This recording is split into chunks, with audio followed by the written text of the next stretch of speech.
Welcome back to my Facebook and YouTube channel. So भाइयों, Barcelona ने फिर से वलेंसिया को पेल दिया। उनके घर पर जाकर उनको 5 गोल मार दिए और बार्सिलोना ने इसके साथ ही कोपा डेल रे के सेमीफाइनल में क्वालिफाई भी कर लिया। तो इस वीडियो में हम लोग बात करेंगे इस मैच के बारे में, इस मैच का रिव्यू करेंगे। वीडियो को आखिर तक जरूर देखिएगा और अगर अभी तक आपने मेरे चैनल को सब्सक्राइब नहीं किया तो मेरे चैनल को भी सब्सक्राइब कर लीजिए और मुझे फेसबुक पे और इंस्टाग्राम पे फॉलो भी कर लीजिए।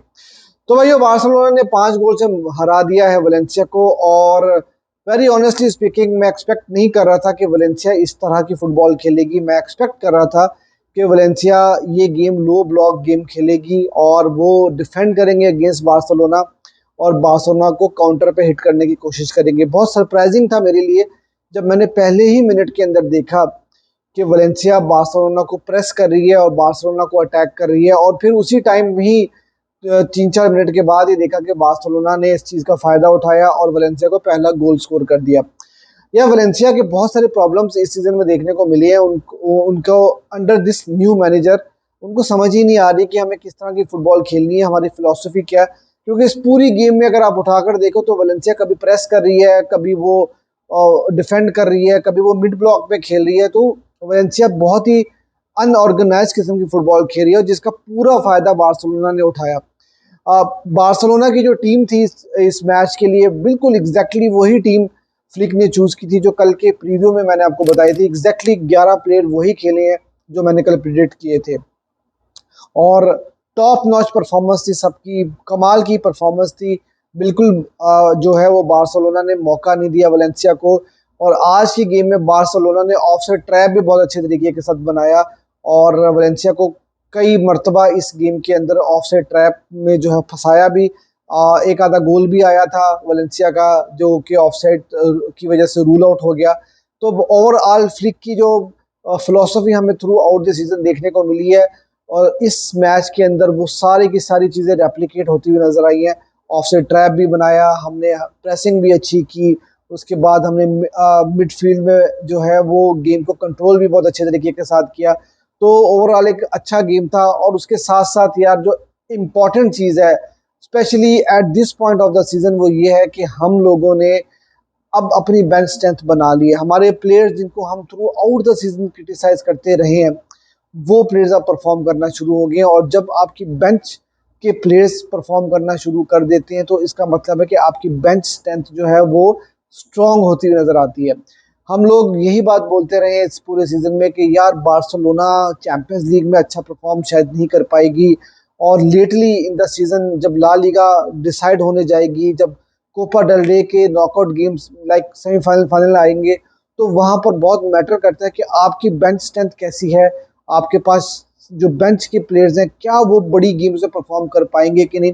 तो अब आपने देखा कि फ्रैंकी डियोंग हो गए, फर्मीन लूपेस हो गए, उसके बाद फेरान टोरेस हो गए, ये सारे वो प्लेयर्स हैं जो थ्रू आउट दिस सीजन जो है बेंच के ऊपर बैठे हुए नजर आए हैं। लेकिन जब जब इस सीजन में उनको मौका मिला है, स्पेशली पिछले 2 महीने में अगर आप उठाकर देखो, क्योंकि नवंबर दिसंबर तो हमारा बहुत ही खराब गया था और फिर उसके बाद विंटर ब्रेक के बाद इन प्लेयर्स ने परफॉर्म करना शुरू किया और इस तरह अब हम लोगों को कहीं ना कहीं नजर आ रहा है कि यार हमारी बेंच स्ट्रेंथ जो है वहां पर ऐसे प्लेयर्स बैठे हुए हैं जिनके ऊपर हम भरोसा कर सकते हैं। लेवेंडोस्की को पूरा गेम आज नहीं खिलाया और रोहो को पूरा गेम आज नहीं खिलाया, उनको रेस्ट मिला और उनकी जगह जो प्लेयर्स खेल रहे थे, एरिक गार्सिया खेल रहे थे, उनकी जगह पर फेरान टोरेस खेल रहे थे और आज कसाडो भी नहीं खेले तो उनकी जगह पर फ्रैंकी डियोंग आए थे, फिरमीन लूपेस को गावी की जगह पे खिलाया था।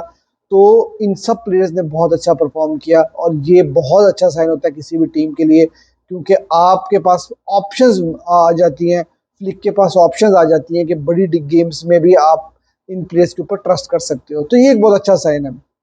उसके अलावा यार टीम जैसे मैंने आपको बताया टीम तो वही खेली है जो कल मैंने प्रिडिक्ट की थी और यहाँ पर कुछ चेंजेस देखने में मिली। एरिक गार्सिया ने स्टार्ट किया और मिडफील्ड के अंदर कसाडो को रेस्ट मिल गया। फिर इस तरह जब आप प्लेयर्स को रेस्ट करा रहे होते हो तो आपके जो मेन प्लेयर्स होते हैं ना वो वो जब रेस्ट करके आते हैं बड़ी गेम्स में, लाइक हमारा अगला गेम सविया के अगेंस्ट होगा, तो वहां पर फिर हमारे लिए अच्छी चीज़ ये होगी कि आपके मेन प्लेयर्स फ्रेश लेग्स के साथ आएंगे और फिर उनसे हम भी यही एक्सपेक्ट करते हैं कि वो भी आकर जो है वो अच्छी परफॉर्मेंस दें। सेमीफाइनल के अंदर हम आ चुके हैं। सेमीफाइनल में अब हमें देखना ये होगा कि भाई अब हमें एटलेटिको डी मैड्रिड मिलेगी या रियल मैड्रिड मिलेगी या रियल सोसाइटी मिलेगी। देखो अब इसमें अगर हमसे खुद पूछा जाए कि हम किसको चूज करेंगे तो मेरे लिए तो बहुत ट्रिकी होगा, और मैं यहाँ पर एटलेटिको डी मैड्रिड को जो है बेसिकली अवॉइड करूंगा, क्योंकि वो लो ब्लॉक में खेलती है। उन्होंने हमें होम पर आकर हराया भी था और लो ब्लॉक की टीम्स के अगेंस्ट हम लोगों ने स्ट्रगल भी किया, और Atletico de Madrid quality team है।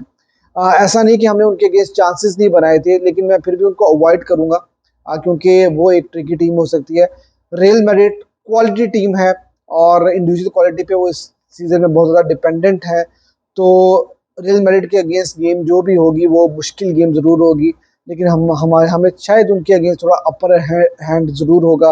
कहीं ना कहीं वो थोड़ा सा डगमगा के आएंगे, थोड़ा सा वो पैनिक होकर खेलेंगे हमारे अगेंस्ट, लेकिन रियल मैड्रिड को अब रूल आउट नहीं कर सकते और हम हर गेम में 4 या 5 गोल उनको नहीं मार सकते। तो रियल मैड्रिड का गेम भी जो है वो थोड़ा सा मैं तो अवॉइड ही करूंगा ऑब्वियसली। अब रियल सोसाइटी बचती है, तो क्या हमें रियल सोसाइटी मिलेगी कि नहीं मिलेगी वो एक देखने वाली चीज़ होगी। वेडनेसडे को ड्रॉज होंगे, मुझे अभी ये कंफर्म नहीं है कि ये 1 लेग मैच होगा या 2 लेग्स के ऊपर होगा। तो अगर 2 लेग्स के ऊपर भी होगा तो रियल मैड्रिड के अगेंस्ट या एटलेटिको डी मैड्रिड के अगेंस्ट गेम ट्रिकी हो सकती है, तो I will go with Real Sociedad. लेकिन ये कि अगर आप बड़ी टीम है, आप बार्सिलोना है और जिस तरह से आपने अभी परफॉर्म करना शुरू किया हुआ है और आप हर गेम में 4-5 गोल मार रहे हो, तो फिर कोई भी टीम आ जाए यार, आप जो है वो ये मैटर नहीं करता कि आपने किसके अगेंस्ट खेलना है।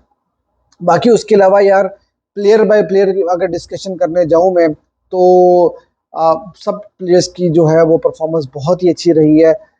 शेजनी आज एक दो जगह के ऊपर आके थोड़ा सा वो फिर से डगमगाए ऑन द बॉल। आपको पता है कि शेजनी इतने अच्छे नहीं है, लेकिन एक बहुत ही कमाल का सेव उन्होंने किया। एरिक गार्सिया का गेम बहुत अच्छा था। कोबार्सी यार इतनी जान मारते हैं कि मुझे डर लगता है कि कहीं वो इंजर्ड ही ना हो जाए। और मैं जो सबसे इम्पोर्टेंटली जिस प्लेयर के बारे में बात करना चाहता हूँ वो बाल्दे हैं। यार देखो बाल्दे को बहुत ज़्यादा क्रिटिसिज्म मिला था, बाल्दे को वो रिकग्निशन भी नहीं मिलती जो उनको मिलनी चाहिए। पहला गोल जो हुआ था वो बाल्दे के लाइन ब्रेकिंग पास की वजह से हुआ था। अगर आप नोट करो इस पूरे सीजन में बाल्दे ने हर बड़ी गेम के अंदर परफॉर्म किया। स्पेनिश सुपर कप के अंदर उन्होंने गोल भी स्कोर किया। उनकी रिकवरी पेस बहुत अच्छी है।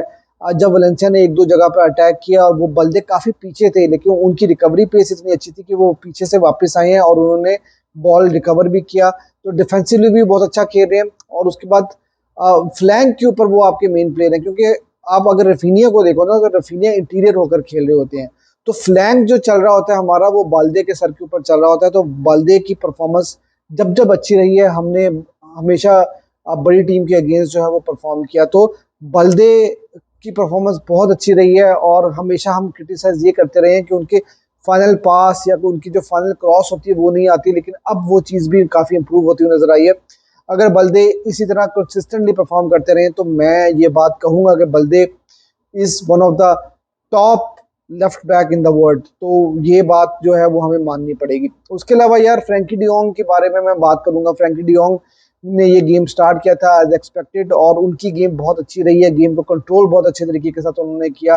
तो फ्रैंकी डियोंग की गेम जो है वो बहुत अच्छी रही है। और वही बातें अब जो लोग बातें कर रहे थे कि फ्रैंकी को जाना चाहिए, फ्रैंकी को सेल कर दो, ये कर दो, वो कर दो, आज हर बंदा उनकी तारीफ कर रहा है क्योंकि पिछले 3-4 गेम्स में उनकी परफॉर्मेंस बहुत अच्छी रही है।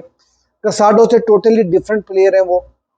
और आपके पास जब वर्सटैलिटी होती है ना, मिडफील्ड के अंदर ऑप्शंस अवेलेबल होते हैं, तो फिर आप ऑपोजिशन को देखकर अपनी मिडफील्ड चूज कर रहे होते हैं। और फ्रैंकी जो है वो इसी तरह के प्लेयर है कि जब आपको गेम को कंट्रोल करना है तो आपको फ्रैंकी डियोंग की जरूरत पड़ेगी। पैड्री भाईजान कमाल का वर्ल्ड क्लास गेम है उनका।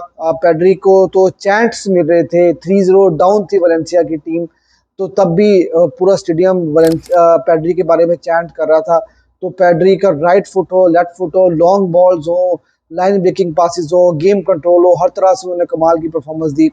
फरमीन लूपस ने आज फिर गोल स्कोर किया और बहुत अच्छी परफॉर्मेंस उनकी रही। और फेरान टोरेस भाई हैट्रिक हीरो है हमारे, तो फेरान टोरेस का एक और बहुत कमाल किस्म का गेम है। कुछ स्टैट्स मैं आपके साथ शेयर करूंगा कि इस सीजन में अभी तक हमने वलेंसिया के अगेंस्ट 3 गेम्स खेले हैं। 14-1 हमारा 14-2 सॉरी जो है वो हमारा स्कोर लाइन रही है। तो 14 गोल हमने उनके अगेंस्ट मारे हैं और 35 गेम्स के अंदर हम लोगों ने अभी तक मेरे ख्याल से 105 गोल स्कोर कर दिए अंडर हैंसी फ्लिक। तो भाई कमाल की परफॉर्मेंस जो है वो हैंसी फ्लिक करवा रहे हैं, और गेम में की इंटेंसिटी बहुत अच्छी रही है हमारी, क्योंकि इस तरह की जो नॉकआउट गेम्स होती हैं यहाँ पर हम लोग है ना किसी भी तरह से चोक नहीं कर सकते, तो वो एक बहुत अच्छी चीज़ रही है। और पहले ही 30 मिनट के अंदर हमने 3 गोल मार दिए, बिल्कुल जिस तरह से 10 दिन पहले भी हमने वलेंसिया के अगेंस्ट पहले 15-20 मिनट के अंदर 3 गोल मार के गेम को किल कर दिया था। इसी तरह हमने पहले आधे घंटे के अंदर गेम को किल कर दिया, तो बहुत अच्छा गेम ओवरऑल। और आई होप कि यहाँ से बार्सिलोना का सीजन और अच्छा होता चला जाए। अब हमें सेमीफाइनल खेलना है कोपा डेल रे का, उसके बाद हम लोग वेट करेंगे कि चैंपियंस लीग में हमें क्या कौन सा ओपोनेंट मिलेगा। और ला लीगा में भी अब हमारी नजरें जो होंगी वो डर्बी के ऊपर होंगी कि क्या रिजल्ट डर्बी का निकलेगा, जो मैड्रिड डर्बी होगी, और हमारा गेम होगा अगेंस्ट सविया। आई होप कि हम सविया के अगेंस्ट भी अच्छी परफॉर्मेंस दें और मैच जीतें, और हम लोग अभी सारे कॉम्पिटिशन्स में अलाइव हैं। तो आई होप कि बारसा का जो है वो यहाँ से सीजन अच्छा ही हो। और आप लोग भी मुझे कमेंट सेक्शन में बताइए कि आपको कैसा गेम लगा। और आप ने अगर अभी तक मेरे चैनल को सब्सक्राइब नहीं किया तो भाई मेरे चैनल को भी सब्सक्राइब कर लीजिए, और मुझे फेसबुक और इंस्टाग्राम पे फॉलो भी कर लीजिए।